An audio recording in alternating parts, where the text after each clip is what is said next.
Hi, hello. I'm so glad to connect with you today. Do not mind that I have like a little something on my face.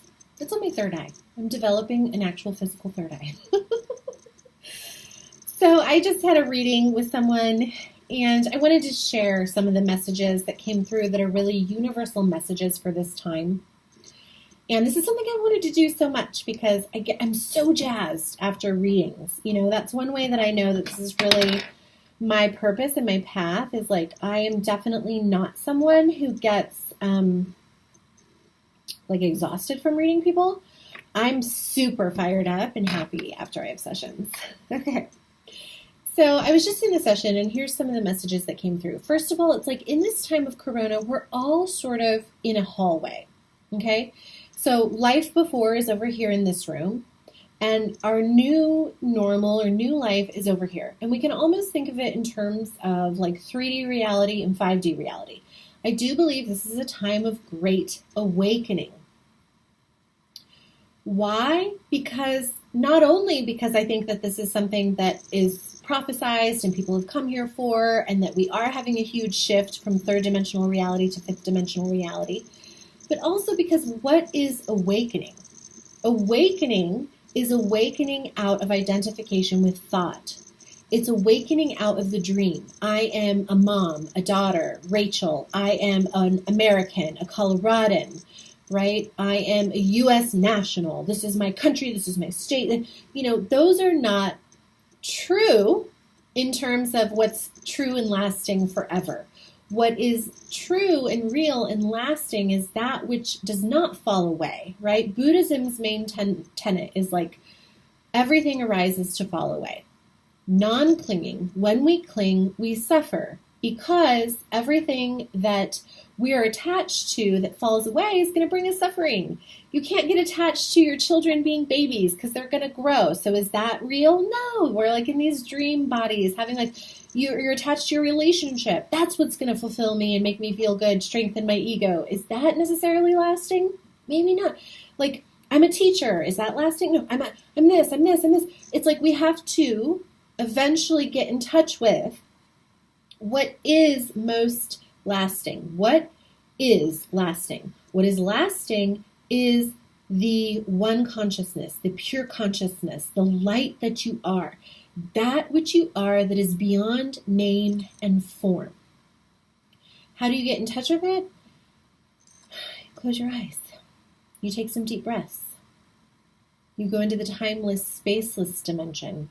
That which is always there. Before you were born, after you die, it's always there.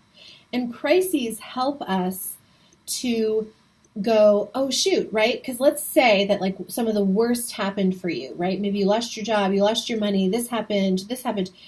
You're forced into tapping into that which is still the grounded part of you. What is it? Your true essence, who you really are. So the Great Awakening is awakening out of the dream of separation. It's awakening out of ego identification. The ego strengthens itself by judging others. Every time you judge someone else, you take a position of authority. You're a bit superior. And then it makes your ego feel so much better because you've just strengthened it against that person. I know more than you. I know better than you. And I see it happening all over the internet right now. And I'm sort of going, oh my gosh. Okay. There's a lot of people right now that aren't that awake. A lot of people talk about being awake. I'm woke AF. I'm so awake, right? Wake up. What are they talking about? They're talking about waking up out of the dream of separation, out of identification with your ego. And your ego is the part of you that is out there fighting with people, trying to convince people, trying to cajole people, judging people, defending yourself. Okay, I got into it a little bit, like I wanted to share some of the great documentaries that I was seeing and some of the alternative information coming out of not the MSM, the mainstream media. And people were like all over me attacking, and I'm like, hello, I got things to do. I need to exercise and drink tons of water, and I need to meditate and spend time with my daughter and garden. Like, arguing with you on Facebook is so not on my top priority list. And when I get triggered, like, you know it, right? When someone says something to you or they attack you or whatever. Like, I had 2 examples happened. It was so hilariously funny. Sorry, I keep messing with my hair, but I posted on a friend's post something that was just like about not even anything having to do with coronavirus or anything. It was something else. I told her she was like brave, I think, for speaking her truth. That's all I said. Congratulations to you for speaking your truth. I think you're really brave. Someone posted on there, oh yeah, you think it's brave to give people negligent information? This is a man I do not know. I've never met. It's like a friend of a friend. And I'm like, did not even respond. I'm just like, this guy wants me to respond, right? But of course, you feel the heat. You feel like, I need to, what? No, who is that guy? I gotta tell him how I feel. I'm gonna come up with this very clever, logical response of like, no, nobody cares. Am I gonna change his mind? No, he's over there in his ego waiting for me to respond so his ego can again defend or judge me or whatever.